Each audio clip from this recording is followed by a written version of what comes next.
Well, he's doing it. There goes the totalitarianism with a little sprinkle of tyranny. That's exactly what's going on right now. This is unbelievable what's happening right now. I just saw the tweet that he tweeted out.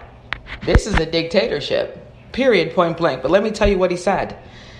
Network news has become so partisan, distorted, and fake that licenses must be challenged and, if appropriate, revoked. Not fair to public. What public, Mr. Imposter in the White House? What public are you referring to? The majority of the public that despises you and knows that you're doing erratic things consistently? You're mad because people are reporting on the things you're actually saying? We're not talking about like hypotheticals or people's theories. We're talking about the things you actually do. Your own actions, your own tweets.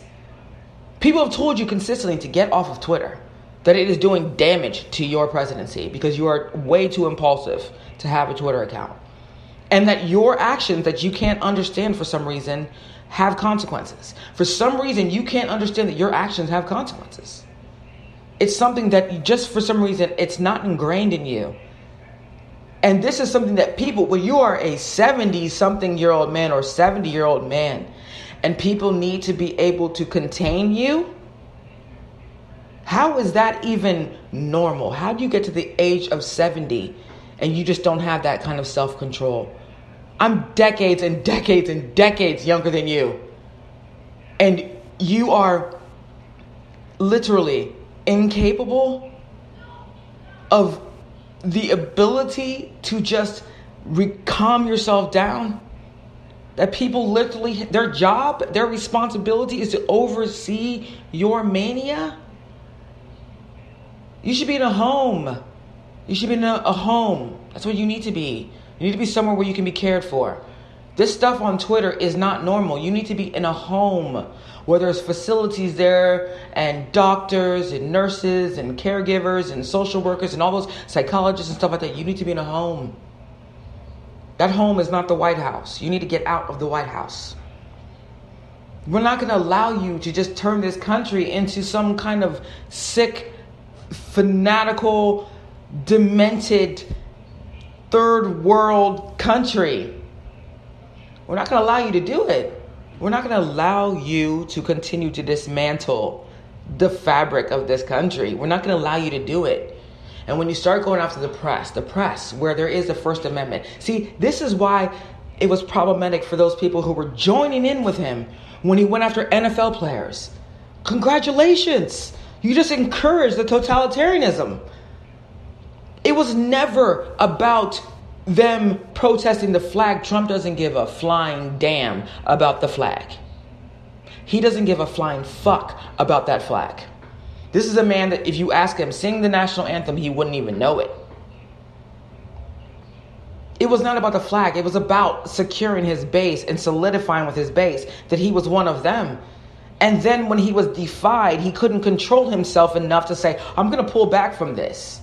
I'm just going to pull back because this is actually not effective. This is actually completely ineffective. I'm going to pull out of this and move on. No, because Donald Trump has to be in control of every single situation. He's running this country as if he's a god somewhere. This is a deluded human being.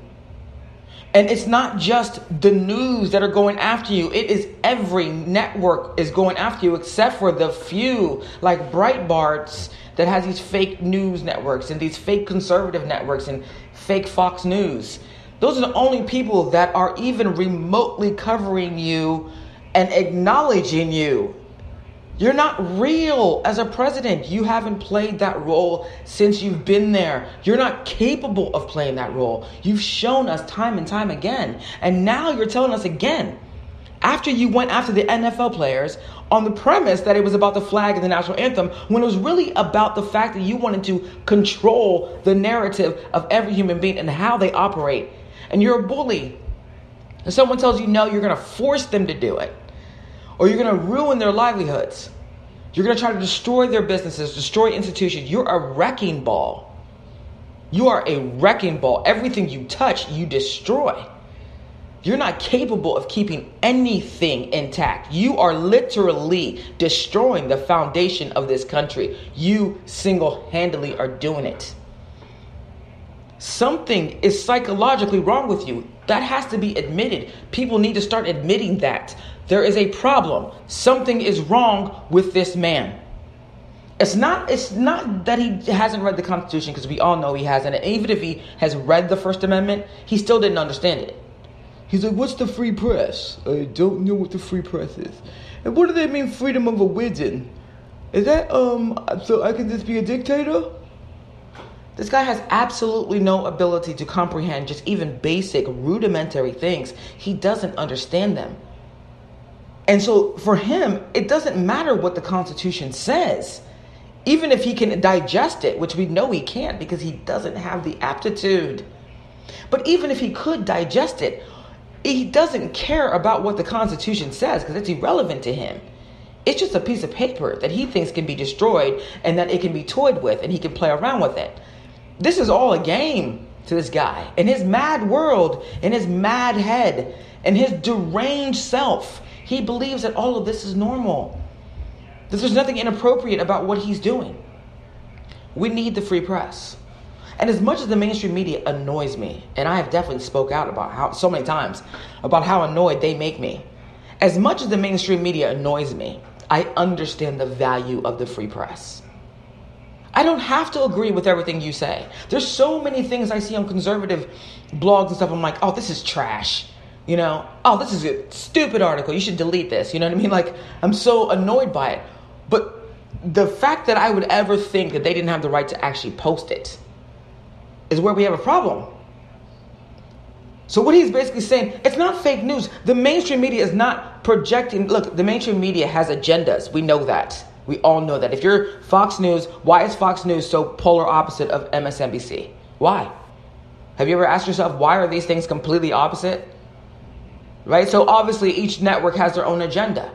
Fox News is going to push this very right-wing, conservative, weirdo narrative. It's just a weird narrative. It is. Their narratives are just so, it's always, just these like race baiting segments. Their imagery they try to use it to demean women. Look how they treat women even at Fox News. You can't even wear pants or whatever at Fox News. You have to wear a skirt. They don't even respect women over there. So let's just think about the network over there, right? You think they would have a gay anchor at Fox News like they do have Rachel Maddow on the prime spot? You might have a gay anchor somewhere in there, but you're not going to have a Rachel Maddow. So there's certain networks that are much more progressive in their thinking, and Fox is not one of them. I'm sorry, if you listen to Fox, you are probably a backward person. Probably very provincial, just very, very limited minded. And that's the problem. We have too many of those kind of people in this country, and that's the reason why someone like Donald Trump is able to do and get away with his complete and total narcissism and his egoism. I mean, there's so many isms when you think about him. He's a threat to every single thing that makes this country great. Every single thing. And the best thing about this country, if it was implemented correctly all the time, is the Constitution. Even me as a black person, and I feel angry about racism, and I feel angry about bigotry, and I feel angry about misogyny, and I feel angry about all those issues. Even me as somebody like that, I can't imagine someone telling me right now that even if you disagreed with me, somebody who, like me, who believes in these particular things, like fighting for certain things, I can't imagine living in a world where people told me I could not express those views. I've never grown up in a country where I couldn't at least say those things. I'm not used to that. That's not something that I want to become accustomed to. That's what I love, is the freedom to be able to do this. Sooner or later, even this, we're not going to be allowed to do it because it criticizes him. The totalitarian dictator, imposter, con artist, fraud that we have in the White House. So if you want to take me off the air, take me off the air. I don't really care, because you're not going to stop me from saying that. I'm not going to allow this guy to turn this country into a dictatorship. I'm not going to allow him to turn into a totalitarian society where he's leading us. We're going to have ineptitude at the top. That's who's going to be leading the rest of the country? I don't think so. Not me. If you're an educated person, you're not going to allow somebody that's this inept to lead you anywhere. And you're definitely not going to allow him to take away the freedoms in this country that helped you advance yourself. Are you really going to let him do that?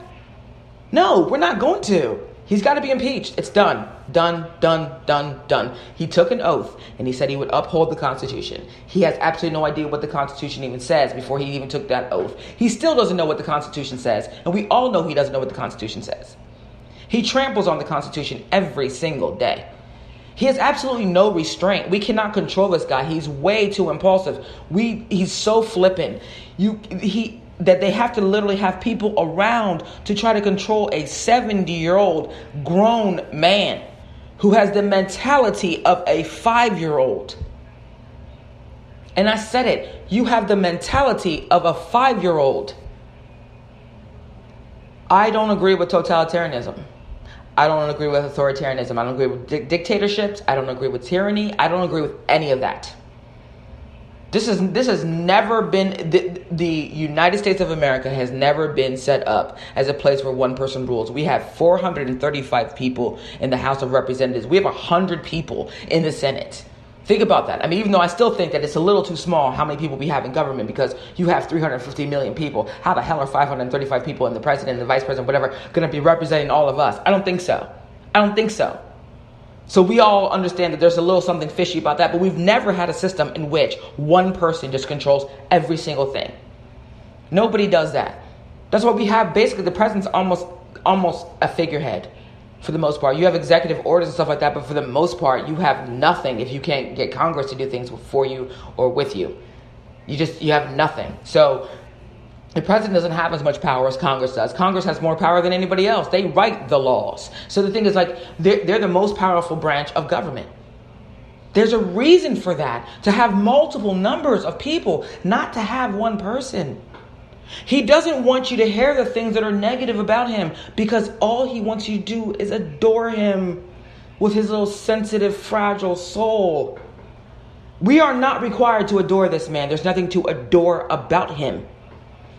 There is nothing about him that you should like. Not one thing. You can't name one thing you can like about this man. Not one. I mean, unless you like con artists. I mean, if you're somebody who likes con artists, cool. Then you definitely would like somebody like him, because he's a total fraud. And if you like fraudulent people, then you would like him. But if you're somebody who actually cares about your life and your country and the things that you liked growing up, and if you love your country, do you love your country? Why do you love your country? Why do you love it? Why don't you go live somewhere else? Why is it that you love your country? Because of the way your country is. That's what you love. The country you live in, you love it. That's why you want to protect it. If you really want to protect it, then why would you let somebody come in and try to change it? You're allowing this man, this fraud, this imposter that's in the White House. This is an imposter. This is not a real president. This is an imposter. This is a guy who's just getting rich off of everything else, and he's trying to ruin everybody. If the press even remotely capitulates to this man in even the slightest, as the NFL seems to be doing, if the press even remotely does that, he's not going to be able to shut people like me down. I'm a lawyer. I'm not going to let you shut me down. I'm going to continue to talk about you because I know what the Constitution says. I know what the law says. I know there's no judge in the whole entire country who will rule in your favor on this one. You will lose this case if you took it anywhere. Even the judges you appointed won't rule with you, Trump. This is a losing issue, and you're going after the free press, a press that can shut you completely down, who can destroy you like they took down Nixon. Please consider doing that more. Please consider it. I would like you to kindly proceed on that path. But the one thing I want everybody to understand is you need to keep speaking up. This guy is becoming more erratic because he knows he's losing power. But we're not going to give him any more power. We're just going to remind him that the First Amendment will stand. There will be no amending the First Amendment. We are going to continue to talk about you. You suck. You're the worst president in the history of the United States. You're terrible. You should have resigned quickly. Get out of it. You don't belong here.